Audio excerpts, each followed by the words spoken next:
Okay, so we're here with Jason. Jason, you have a pretty compelling AI offer, but when you started sort of doing outreach with us, we were targeting some pretty good pitches. It was a pretty sort of unique campaign with some pretty large decision makers. What were your, I guess, reservations kind of going into this, or trying to sell it, try to communicate the offer?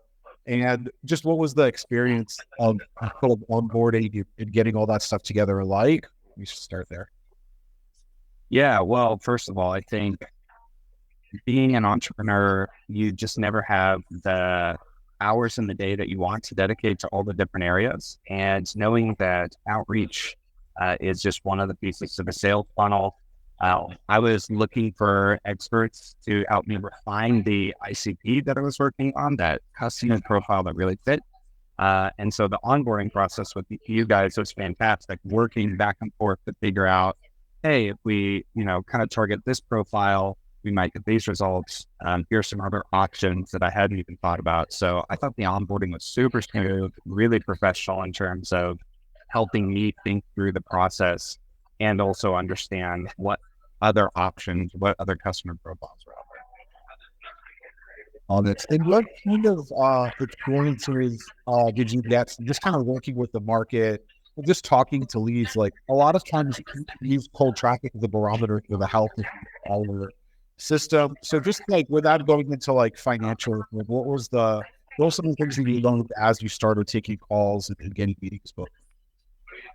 Yeah, I learned that the customers that were most interested were 2 to 3 times bigger than I expected, which was a happy surprise. I knew that the sales cycles would be a little bit longer in this industry that we're working in. But, a lot of that's early education. I've got a compelling offer to start with clients right out of the gate to help solve that and then get them into the deeper services. So I think finding larger customers being that interested was really great. And I'm not sure that I would have found that without kind of going as wide as possible. And you guys allowed me to do that. And without going into, without sort of violating any NDAs or dropping any names, can you sort of estimate the pipeline value and feels about simply this with all the companies that you have a pretty high likelihood of Yeah, well, and I don't know, we've been working together for 3 months now, and I'm happy to share my total pipeline value. I won't share the details of each stage, but in 3 months, I built a $5.27 million pipeline value, largely in part to you guys, and that's huge. All right, awesome.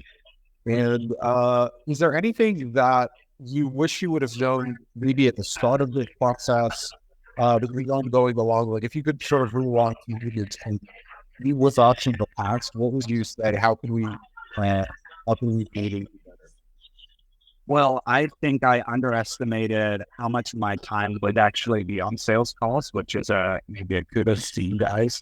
And even as we've been working together through this process, I kind of feel guilty that I don't have as much time to spend on client fulfillment as much as I do just running sales pipelines and closing. So I would say for sure having resources a little earlier on to help manage the fulfillment side because of the deal flow that's coming through.